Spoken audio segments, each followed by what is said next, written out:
talk a little bit about what you think might help a dental practice become more efficient in the new economy that we have right now because of all of these different statistics and so on? Yeah, when I hear becoming more efficient, I think of being leaner, I think of being more profitable. You can take your existing patient base and trim the fat. You can see where you're spending too much money with a great CPA and with the knowledge of what things should cost to run a practice, what your overhead should be. You can find where you may be spending a little too much money. With that then refound profit that you can either take home or leave in the business, I think it's smart to then reinvest that in your business and say, let's reinvest in some new technology, or let's have a smart marketing plan, an actual budget to devote towards marketing to then attract new patients to your lean, mean, efficient business. I think the underlying theme of what you just said is you have to know your numbers. And I would argue that there's a large portion of the industry that the only time they look at their numbers is when it's tax time and their accountant says, oh, by the way, you need to write a check for this much, and send that to, the tax man. And I think, to your budget point, there should be tracking of everything, what's spent, marketing budgets, plans. Don't do shotgun approach type things, right? Because if you look at the successful practices that have evolved and have done well through this new economy, the one thing that they have in place is that they have a consistent 12-month marketing calendar, both internal and external, that they rely on, and they know every February we're running a Valentine's campaign and so on. And they are just plugging and playing those things consistently instead of, oh, I tried this company for 3 months, or I had my office manager run this direct mail campaign for just a month. And it's sort of that shotgun approach where you may get a quick boost, but then there's no repeatable system there, and there's no repeatable action, which means cash flow suffers. You have the ebbs and flows. You feel like you're taking 1 step forward, 2 steps back. And I think a lot of folks can relate to that because, we talk to thousands of dentists every day, and a lot of it is, I just can't seem to get any traction going. I'll have 1 month where my new patient numbers are very healthy and very good, and then another month where I'm wondering how I'm going to meet the payroll. And so, to me, that's a direct reflection of the new economy and having those numbers in order, like you said. And so, what do you think? Maybe let's give the folks a little bit about what are some of the critical statistics and numbers and math they should be looking at in their business without getting overly technical. What do you think some of the, top 5 or so might be? Sure. So from a profit and loss statement, from an income statement that either your accountant prepares more formally or certainly just, you run through QuickBooks and put an armchair one together. Right. There are some numbers. These should be looked at not just every year. Not even semi-annually is helpful, but you also may be missing the mark, especially from a marketing perspective or from ordering products and that sort of a thing. So quarterly is what I would recommend, whether, again, your CPA does this or you do this yourself.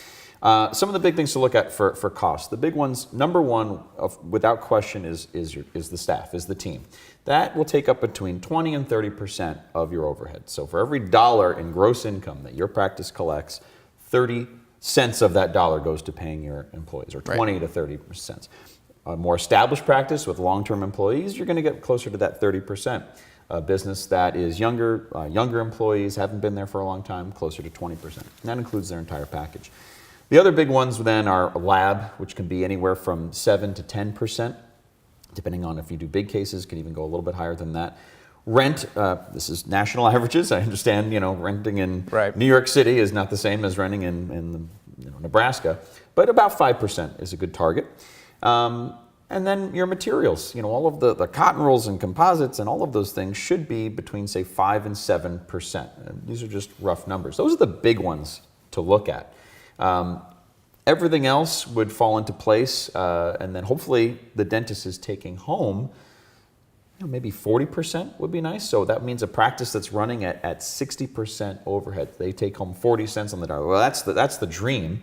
Yeah, that's a great healthy number if you're It's there. a good target. Yeah. Certainly a lot of practices fall short of that, but that would be something to look for. So then everything else all of the other miscellaneous expenses fall in between that. Yeah, and I think that's a great tip on the profit and loss. And I think, to my taxman point, they don't know if they've made any money necessarily until it comes, year's end, and then you're looking at it and you're like, oh, really, this didn't, work out too well because I didn't save the cash flow to pay the taxes that I was supposed to.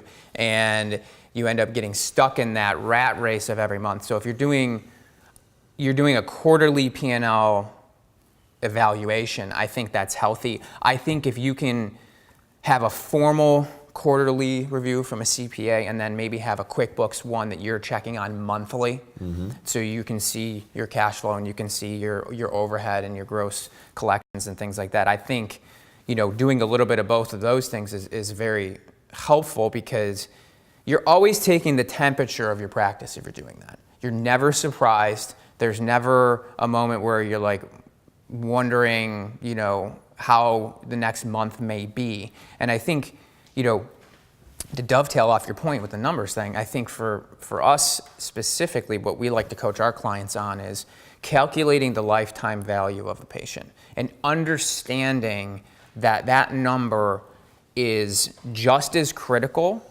as to knowing your overhead number and making sure that you're running that P&L properly and you're getting the correct information, because that allows us to understand what are we willing to spend to acquire a new patient, which in my mind, that is how you evolve, because the really, really healthy practices who a lot of times you wonder, well, how are they spending so much on marketing and how is that, how are they being so successful doing all of these different things? They're doing Google AdWords, they're doing radio, they're doing direct mail, all these different things. Well, chances are they understand how to calculate that lifetime patient value, and they know, say on average that they're worth $2,000. Well, they know I can go out and I can spend, $1,000 and still be getting a continual flow there.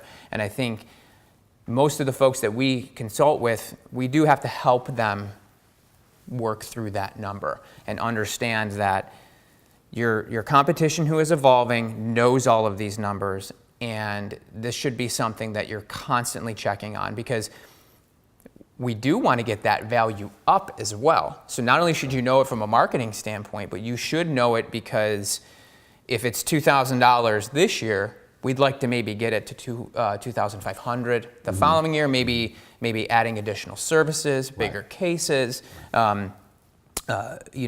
attracting better quality patients, more fee-for-service type situations. So, that puts my marketing hat on there where you can understand that. And then you can begin to outspend your competition, right? Which you want to be the person that the other guy or gal can't figure out what they're doing. You want to be on the other side of that coin.